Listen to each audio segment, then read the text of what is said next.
Hello and welcome to Jazz Guitar Chord-melody Part 11.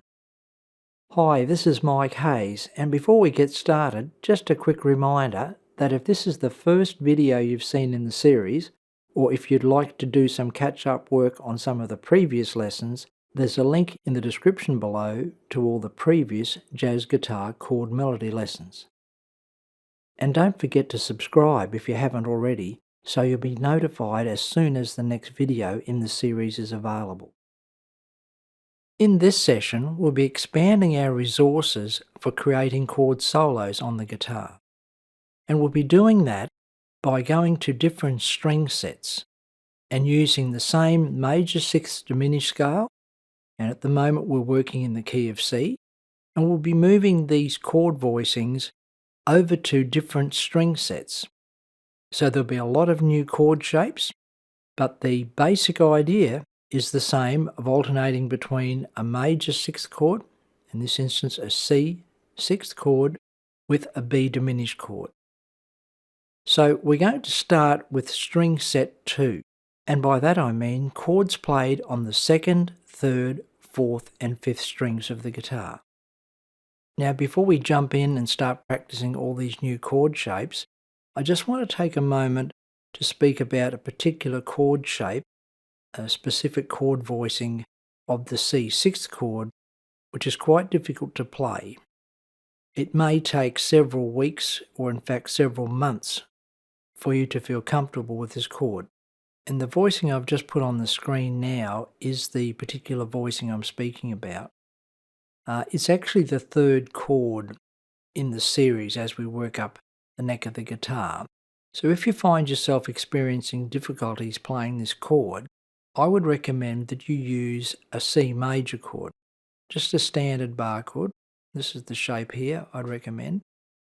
You should be able to play all the other chord voicings that we're going to go through today, but I thought I'd just mention that first, that if you do have trouble with this chord, most people do, I would recommend just playing the C major chord, and then when you feel you're ready, you can then use the C sixth chord that's got that large stretch.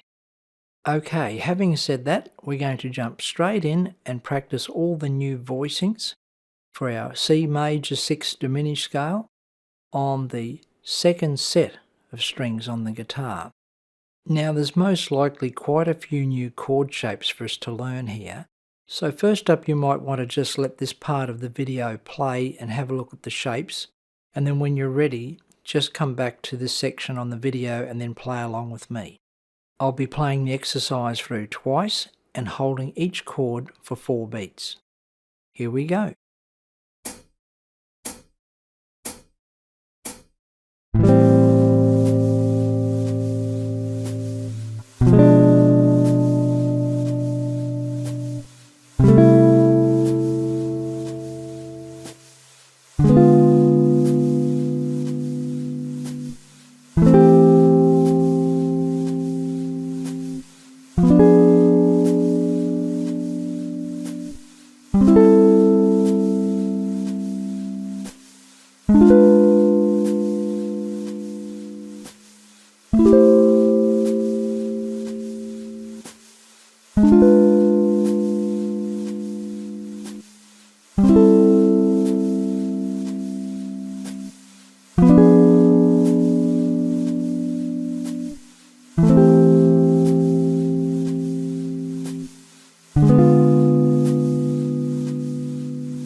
Okay, don't forget to keep working on those chord shapes until you own them. Now I'm going to go on and talk about a subject that is really a game changer. All the good musicians who play guitar understand this. In fact, this is where we're really making the transition from a guitar player to a musician who happens to use the guitar as a means of expression. Now, what we're going to be talking about here is tone color of pitch. The tone color or tone quality of every note you play. Whereas the average guitar player, if there is such a person, is happy to learn a handful of chord shapes and the job is done. The musician, however, can't use this one-size-fits-all approach.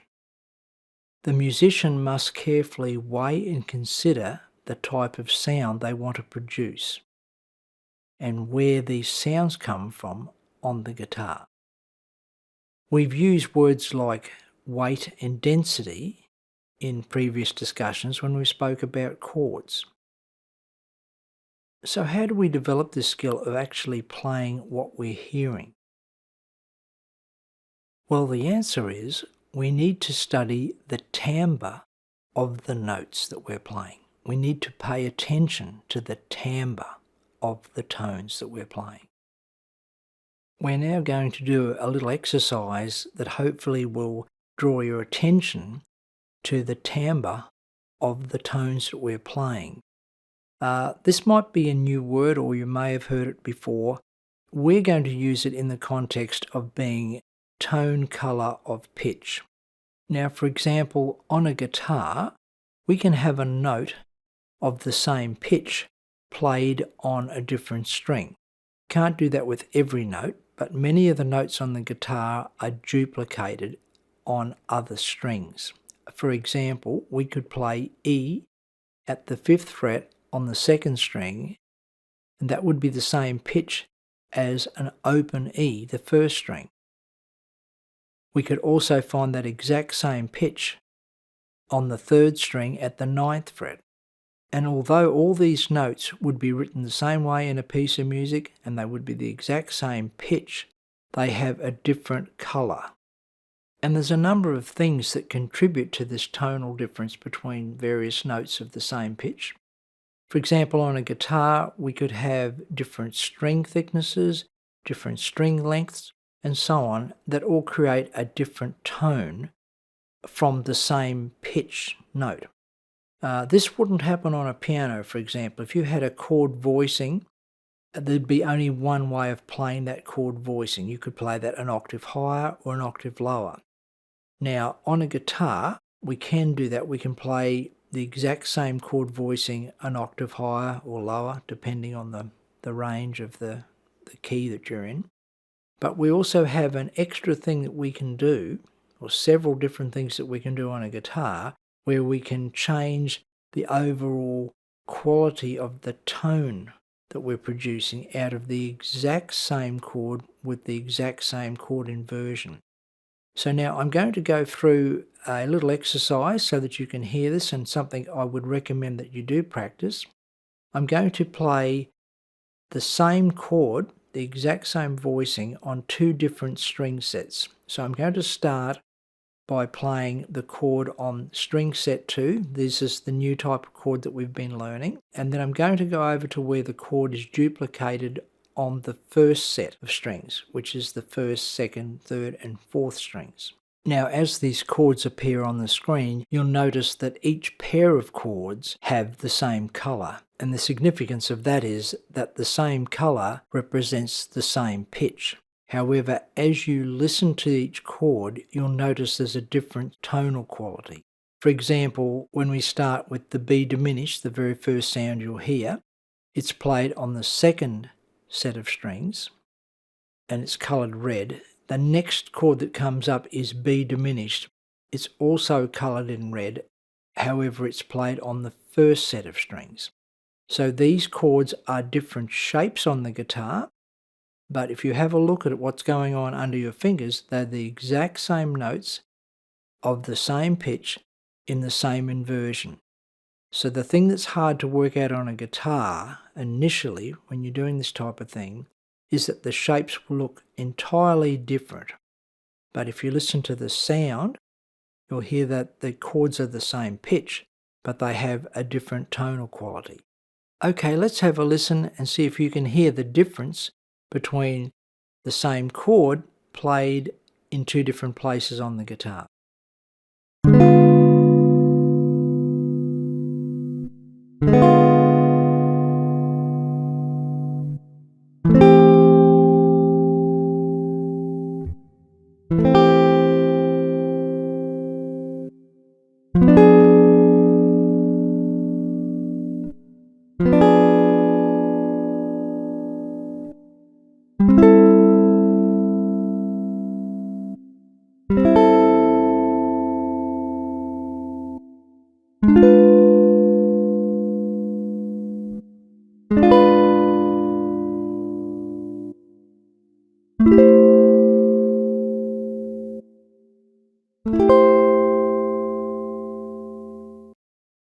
Okay, I hope you can hear the difference there in the tone with the same chord being played on different string sets.